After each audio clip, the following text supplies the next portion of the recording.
Thelma and Louise is considered a feminist movie by a lot of people, but what I thought was, I don't think it is a feminist movie because... Hi everyone, I'm Johan and I absolutely love classic films. And my whole goal is to share all the movies I love with you. From classic films to modern films, I am here to review them in their entirety. It would mean the world to me if you can like, share, and subscribe so I can bring you guys more videos. Thanks for watching. Hi everyone, I'm back for another review, and today I will be reviewing... It's a 1991 getaway movie starring Geena Davis. I left him a note. Susan Sarandon. Hey. And a very young Brad Pitt. So a little bit about the individual characters. Thelma is a married woman married to someone who is rather controlling, played by Christopher McDonald. Some of you may know him as McLovin from Happy Gilmore. Gone one more day and then we'll be home tomorrow night. No, you won't. You'll be back today.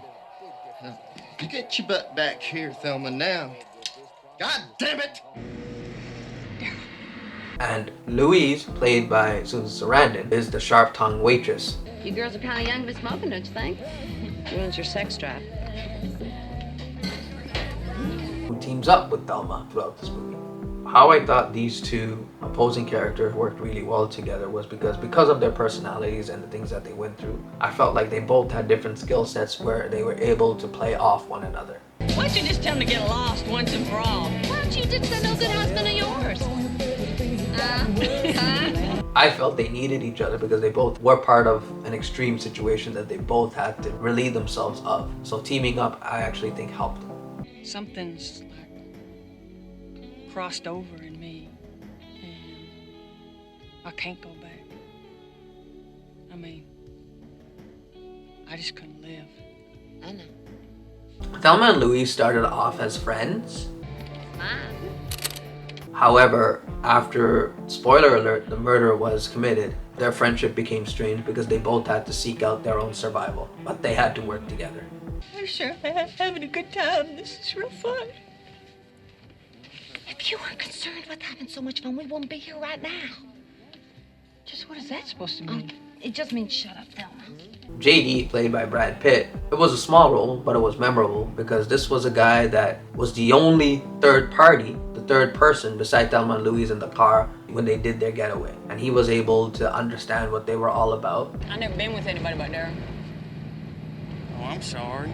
Well, if you don't mind me saying so, sounds like a real asshole. It's okay. He is an asshole. But we didn't really see character development, I think, because he wasn't in the movie long enough. What I thought about Thelma and Louise was, it reminded me of the Bonnie and Clyde stories, where a couple went around the US killing people and getting away with it for a long time. Thelma and Louise kind of reminded me of that, where they committed a murder, but trying to get away from, evade the cops for the longest time. I'm Investigator Hal Slocum, Arkansas State Police. How are you? Well, I've been better. Be careful with that gun. Yes, I know. Girls are in some hot water. And there were all sorts of things you learn along the way, but it was a time where, for example, domestic violence and things of that nature was not talked about as much as it is now. I mean, I'm married. Come on. That's okay, I'm married too. I don't feel good. I've been sick. Oh. My first reaction to Thelma and Louise as characters was they were women that fell into a situation where they had to do something they didn't want to do to defend themselves, and the whole movie is trying to justify their actions. In the future, when a woman's crying like that, she isn't having any fun. Thelma and Louise, I felt, was difficult to connect with because I can never imagine myself seeking desperate measures to defend myself, and I had to go up against a lot of mores and cultural norms. I can never see myself being in that situation. Therefore, I was not able to identify with them both. I certainly had empathy for them. I mean, why are you acting like this? Acting like what? How am I supposed to act? Excuse me for not knowing how to act when you blow somebody away. The turning point of the film was killing Harlan and covering themselves up after the murder. they felt they had to kill Harlan to defend themselves. And I felt to this very day that that's what sticks out in the movie for me. Oh, God. Oh, my God. Get the car. Oh, Jesus Christ. Did I feel like there was another way they could have gone about it? I think so, but then I wasn't in that situation, therefore it is hard for me to judge. And that was a time when women, unfortunately, were not easily believed, or at least given the benefit of the doubt. Shouldn't we go to the cops? I think we ought to tell the police. Tell him what, Thelma? Just what do you think we should tell him, huh? I don't know. Just tell them what happened. Which part? All of it. That he was raping me. Just about 100 goddamn people saw you dancing cheek to cheek with him all night. Who's gonna believe that? We don't live in that kind of a world, Thelma. God damn it! The scene for me that hit for me the hardest emotionally was the murder scene.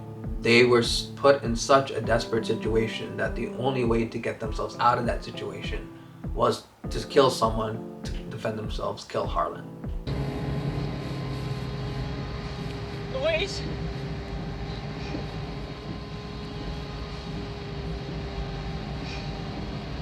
The most satisfying part of this movie was just driving through the Grand Canyon and trying to evade the cops. Spoiler alert, but I thought it was the most exciting part of the movie, which was the end in a way.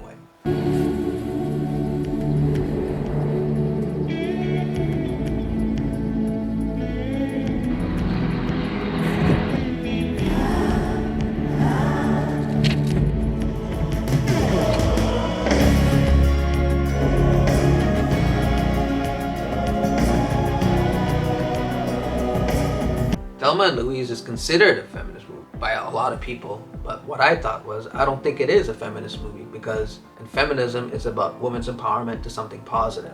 This movie is kind of regressing. It's a regressive movie where they're covering themselves up because they killed someone. If the only reason I think people call this a feminist movie is because two women are in the lead. If it were two men in the lead, it would be considered the greatest action flick. So I can definitely understand where the feminism theme came for this movie, but I do not think it's a feminist film. You gonna apologize or what? Fuck you!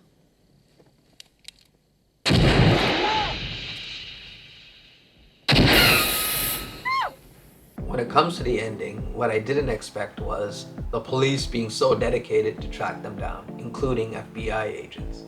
They were on the FBI's most wanted list, and the FBI and the local police put out a grand effort to catch these two people.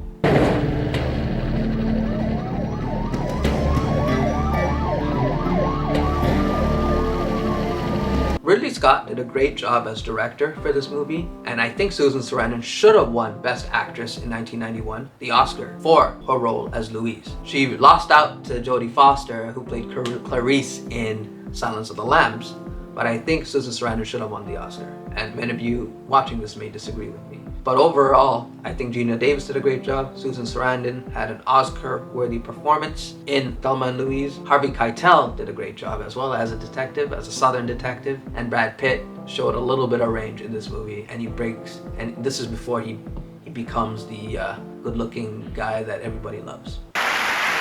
Susan Sarandon in Thelma and Louise. Turn around. In the future, when a woman's crying like that, she isn't having any fun.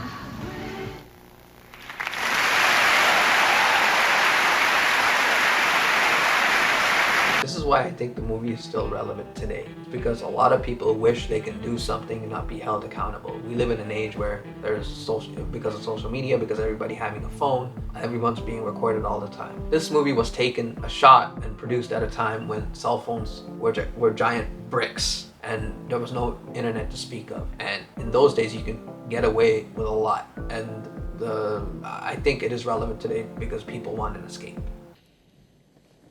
I don't think he's gonna apologize. Nah, I don't think so.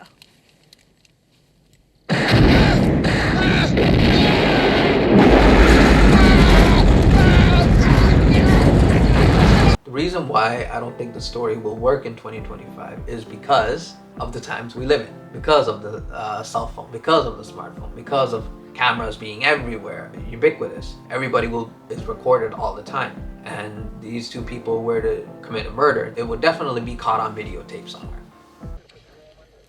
You want to step back and get in your car again, please? Officer, I am so sorry about this. Would you let go of that? Now, I really, really apologize, but would you put your hands on the steering wheel? See, if you get on that radio, you're going to find out that we're wanted in 2 states and probably considered armed and dangerous. At least I am. And then our whole plan is just going to be all shot to hell. Some of the overarching lessons that I think we could take from this movie are teamwork, and also at the same time, if you feel uncomfortable about something, if you feel you're threatened, go to someone that can help you. Don't always take matters into your own hands, because you may end up in bigger trouble than you already are. Would I recommend this movie? Yes, I would, because anybody that wants an escape and wants to see what things were like before a smartphone, before the internet, I recommend this movie, because you would see how people lived at that time and how they survived and what they did, and especially in this case, in this movie, extreme measures to get away from something, but also try and avoid scrutiny as much as possible. And this is my review, and I hope you all enjoyed this review, and I'll see you guys at the next review.